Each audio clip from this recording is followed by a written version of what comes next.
everyone, and welcome to another episode of Living on Blockchain. Today, we are speaking to Hind. Hind is a co-founder of Thesis Defense, and she's a veteran in the security and auditing space. She basically transitioned from Web2, from operations and project management, to Web3, where she's worked with consensus as well as least authority. She started her journey with Thesis as a founder in residence, and then ended up co-founding Thesis Defense. So she has seen both the sides of creating the product and managing that in Web 2 and then moving into security auditing in the Web 3 space. Thesis Defense, in their own words, are creating a defense security standard. They value integrity, excellence, innovation, and evolution. And it's quite an interesting team because they have a 12-member team of veterans in this space who've been there, who've done that, and they would only help your projects become more secure and really do well. So I was very excited to have this conversation for more than one reason, because Hind, being a fellow women entrepreneur, and there are so few of them, it was very insightful to get her experience and insights about security audits and security in general in Web3 space. And I'm sure this would be very useful for builders and security auditors alike. I can't wait for you guys to hear this. Let's deep dive right in. Hi, Hind. How are you doing today? I'm doing great. How about you?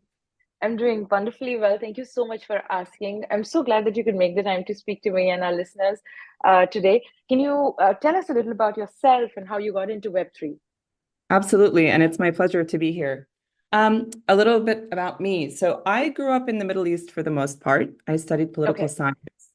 I had the fortune of falling into the Web2 technical project management space straight out of college. I eventually transitioned to humanitarian and international development work, which is where I was hoping to land initially, due to my background. But after being a bit disillusioned with the Web2 tech scene in San Francisco, followed by the lack of transparency and impact that I felt international development agencies just didn't have, I stumbled into the world of privacy, security, and decentralized tech. So this really seemed like the only logical next step for me, especially considered that it married my professional background, but also my personal ethos and desire to do something with impact and something that's meaningful. Absolutely. I think, a lot of people who are very passionate about making an impact, decentralization, they kind of fall in this space right in, and they fit very well as well, right? So how did you get into Thesis? And can you tell us a little more about what you do, your team and you are doing at Thesis? Absolutely. So I've been in the crypto security space since early 2018. So I've been around for a while. Actually, Thesis used to be an auditing customer of mine. Eventually, I moved on from the company where they were my customer. I joined Consensus, but stayed in touch with that team. Was very close with the team, have always been very fond of the Thesis mission, vision, and values, very much aligned with my own around, decentralization and user freedom and security and privacy. And so we've sort of been courting for a long time, just waiting to sort of find the right position. And so I came on as a founder in residence, and just sort of happened, the opportunity came about to start something around security, and we did. That sounds like quite a journey and quite wonderful that you started off, as an entrepreneur in residence, and now you're actually a co-founder here. So, what are you guys doing in terms of security with Thesis Defense? Like, perhaps a better way to put this question would be, how does the defense security standard differ from existing security benchmarks in blockchain and DeFi space? Yeah, that's a great question. So first of all, Thesis Defense is about bringing a deeply experienced and tight-knit team together with shared values. That's the key thing here. And I'll continue to go back to this point because this is what really drives me. And this is what, sort of the glue that holds our team together, is we all have these shared values due to personal experience, right? So we really seek decentralization, user freedom, privacy, self-determination. So we have this shared vision, desire to make decentralization work, and we really believe security has a significant role to play. This is where introducing a robust, transparent, and methodical security standard comes in. So it's not so much about the defense security standard being different or being unique, However, the defense team is taking the initiative to elevate that standard, and we hope it'll be a collaborative effort by everyone participating in crypto and the Web3 security space. So what we're promoting here is to work collectively to define and adhere to this comprehensive and repeatable standard, but also to hold ourselves and each other accountable to that. For Thesis Defense specifically, our minimum commitment is to adhere and hold ourselves accountable to the methodology and those best practices ourselves. Okay, awesome. So it's not like any other security audit firm, right? You're taking a step ahead and being a little more future facing when you're trying to create like a standard which perhaps the folks that you're working with have to agree on to take things forward. Is my understanding correct?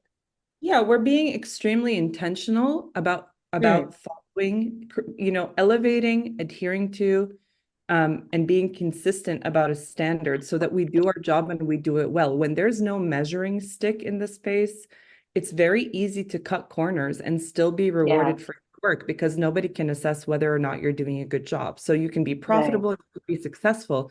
The problem with security is that profitability isn't an indicator of success. That's not the right metric. What we should be looking at is the impact the security auditing businesses are having on this space. Have the number of hacks reduced, for example? Has the dollar amount in hacks and losses been reduced? And so it's easy, to look at this the wrong way. And so for us, we're saying the number one priority is that we maintain a quality standard in the work that we're doing above all else. And if that means we have to turn down a particular project because we can't, do our best by reviewing that project, for example, then we will. Okay, that's wonderful. So can you tell us a little more about your services and how can projects perhaps approach you if they are looking to avail your services? Absolutely. So, one of the things that's unique about our team, and there are other teams that embody this as well, but we are a tech agnostic team. That means we don't focus on a singular ecosystem or a singular technology in the decentralized tech space. So we're not, just smart contract auditors, or we don't just work within the Ethereum ecosystem. On the contrary, we have a team that's incredibly diverse in terms of skills, capabilities, and interests. And this allows us to work on a number of different, language components, technologies, ecosystems. Ethereum is just one. So, we're very interested in others like the Avalanche ecosystem, the Mina ecosystem, Ethereum, Stacks, and others. We also audit smart contracts, wallets, browser extensions, bridges, consensus mechanisms. So we do have quite a diversity in terms of our skills. And in terms of folks who are interested in having conversation with us, they can go to our website, which is thesis.co/defense.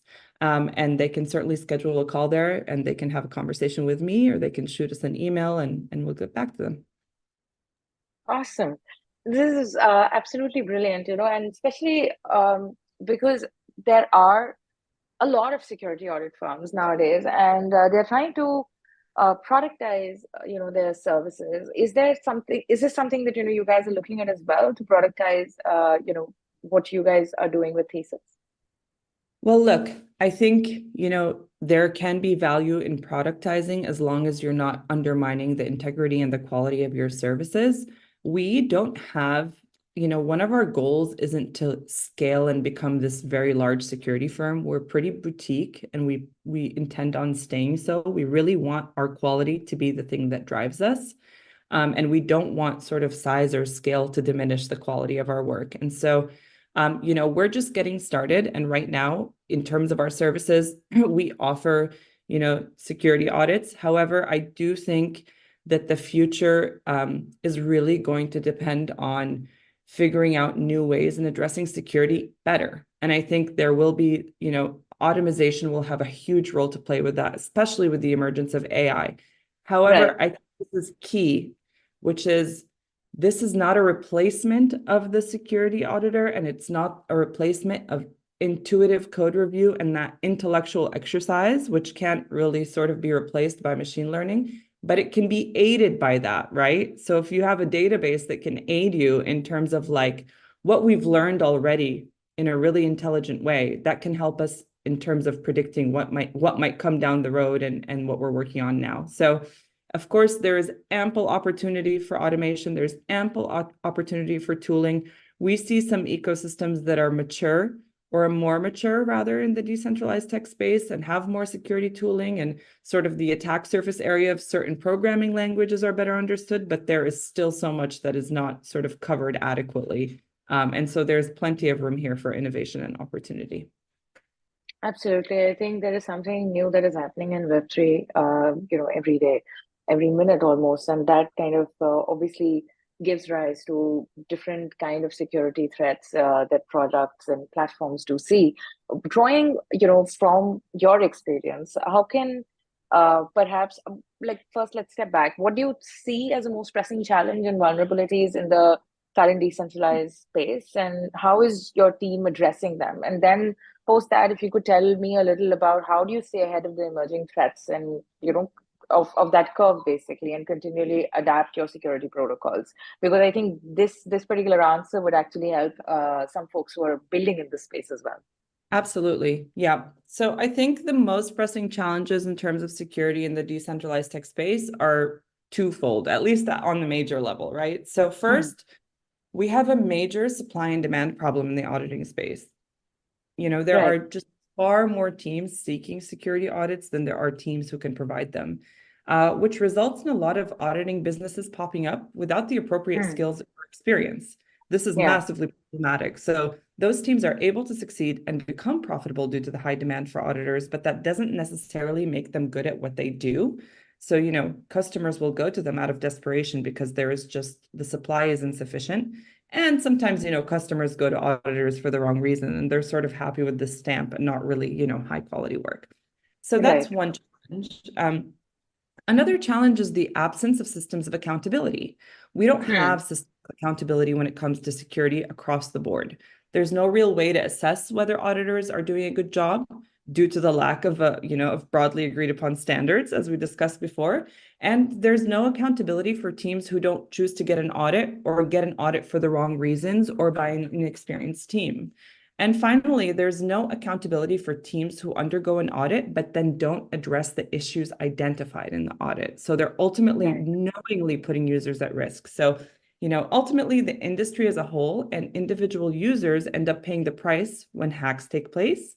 And users and investors lose funds, and the industry loses users and investors. So this is bad for everyone. It's sort of like a cycle, right?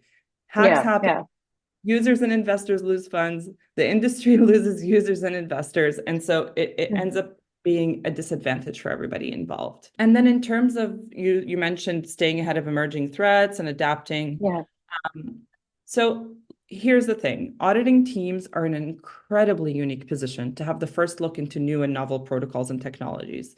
In addition to becoming familiar with new kinds of vulnerabilities and attack surface areas, we're looking at the technology for the first time outside of the team that's developing it, before the world gets to see it. So this means we are in a constant state of learning and adaptation, which is why longevity and experience in terms of being an auditor is incredibly important, right? You build an invaluable knowledge base over time, which then actually enables you in addressing new technologies, learning them quickly, but also emerging threats that are largely unknown. There's no way of knowing what you don't know. You just really have to sort of rely on past experience. So this is why experience is incredibly integral in terms of being an auditing team. And then hopefully through continuous improvement and evolution of best practices, our understanding of new and emerging technologies, patterns, we're able to, be better prepared to predict or identify potential attacks. This can also be aided by establishing strategic partnerships with other teams, right? So you might be an expert in one area and they might be an expert in another area. And this is where collaboration is key. So, we might be able to easily identify a bug in the code that could undermine the integrity of a code base. But if, for example, the code base is extremely complex and particularly vulnerable to economic attacks, it would be good to partner with experts, for example, in token design or crypto economics. So I think there are lots of ways to go about dealing with, new threats, adapting. This is experience, knowledge, learning, but also a lot of collaboration in the space. Yeah, I think those are the key elements of Web3. Having the right experience when building something, and perhaps talking to mentors and advisors, if not your core team members, who have the right experience, and then having the kind of integrity as well, and obviously being open to collaboration, because collaboration is key, considering our ecosystem is still very young. I think that is the only way that we kind of move forward, by taking the Absolutely. best and helping each other out. Absolutely. I mean, one can argue, is collaboration sort of, does it stand in the way of teams competing? And I don't think so. If we're all committed to Yeah. making this space a successful one, we really should be working together towards those goals. Absolutely. I totally wholeheartedly agree. I think this is something that a lot of people, at least a lot of entrepreneurs who are starting off with the first product, they seem to believe that, okay, collaboration perhaps is not the key, and they're very, they protect their idea and platform very fiercely, which is good. But ultimately, I think because you're building in Web3, and it is an ecosystem whose inherent values are based on community, so collaboration is always going to be key when you're building here. And I do think, because the ecosystem is very small, you can reach out to anybody and actually get a response, and make them actively involved in what you're building. Absolutely. I couldn't agree with you more. So, drawing from your experience, and as in Consensus, you had a senior position there as well in Consensus Diligence, and some other auditing firms. What key lessons have you learned that continue to shape perhaps your approach to security auditing? Yeah, so that's a great question. Of course, there have been endless learnings, but a couple of things Hmm. that come to mind. I've learned that auditing teams need to continue to learn and adapt at a constant clip. Like, you can't slow down in the Right. security space. Yeah. Yeah. The You'll be left space is behind, right? Yeah. exactly. The train has left the station and it's not stopping anytime soon. So the space is constantly changing, and we have to keep up in order to make our contributions count, which, of course, includes adapting to new technologies. This means, though, that we have to have a pretty high appetite and for risk. We have to have a high risk tolerance, which is very ironic given that we work towards reducing risk in this space. Um, but Right. it's a must. So auditing teams are really looking at things for the first time. They're learning, they're doing their best. There are no guarantees, but this goes back to why experience is so important. Another learning of mine is, we just talked about this, but it's worth mentioning again, that collaboration and communication is key to our success as auditors in particular.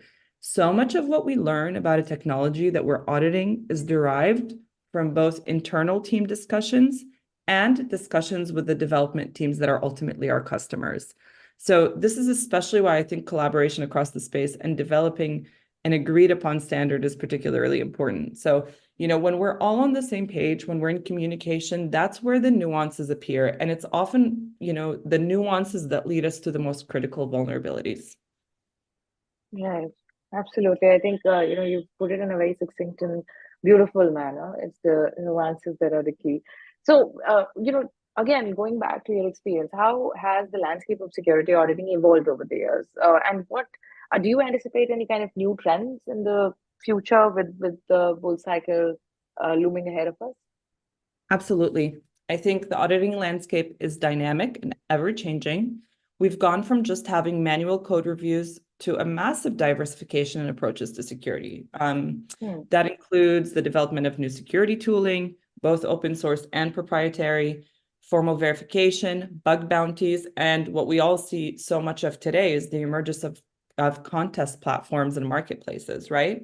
Yeah. So the reality is, though, that most ecosystems still remain underserved, and we have a lot of work to do. So we'll see a lot of those security options for the Ethereum ecosystem, for example, but we still have multiple other ecosystems that remain underserved. So, we all have a role to play here in continuing to expand our services and innovate in terms of security. In terms of trends, I mentioned this before, worth mentioning again. I think we should expect to see a significant increase in automation with the introduction of AI. So I don't think Yeah. it'll replace the auditor. On the contrary, it'll just enhance our ability to reuse previous learnings, information, just having a database and known vulnerabilities to predict, future potential problems.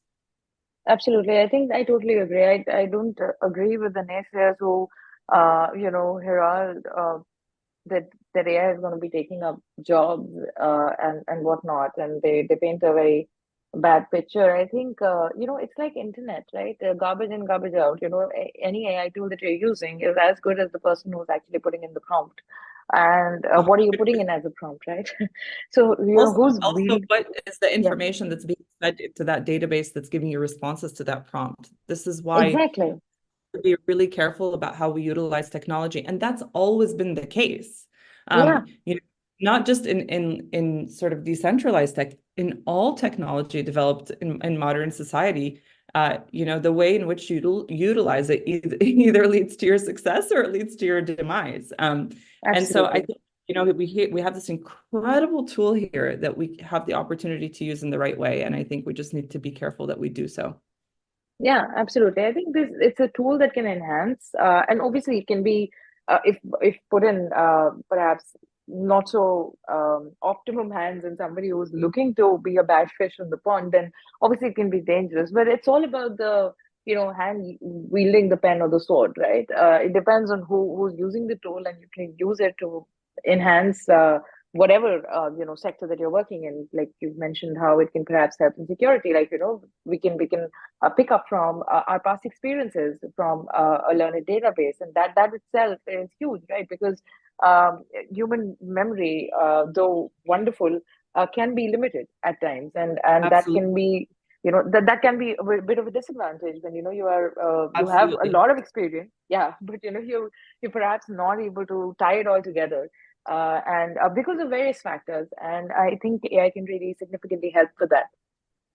Absolutely. Human memory is inherently limited.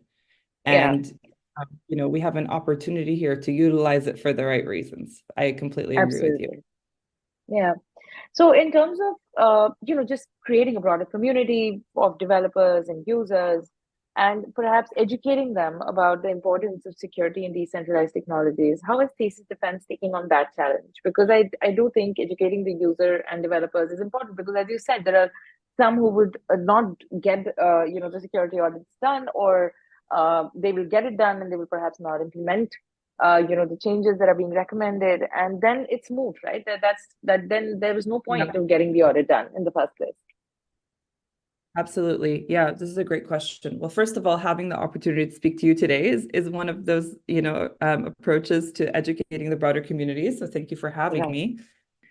I think here's the tough thing about security audits and security auditing teams getting the word out, and that is that audit reports are deeply and incredibly complex documents.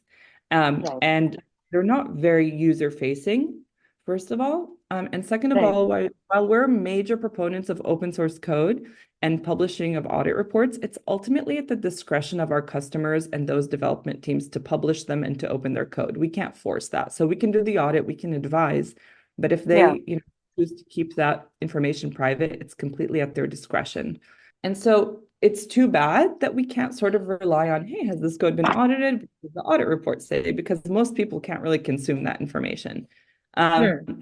so it's really, and of course, auditing teams can't really dumb down audit reports, or, they're technical documents for a reason, because engineering is Hmm. technical and the folks receiving them are technical. And so we can't, really go about changing that. But I think there are other efforts we can pursue, including, publishing written work and content that's user facing and community facing, and contribute to papers and blog posts and media articles. Also, a major thing is participation in conferences and workshops, contributing to public goods like open source projects and tools, and educating our customers as well on how to prepare for audits to maximize the audit, and continue to educate and provide feedback on development best practices to the community. All of these things go a very long way. So there's a multi-pronged approach to educating the community. And if we all continue to do it, then I think it'll go a long way.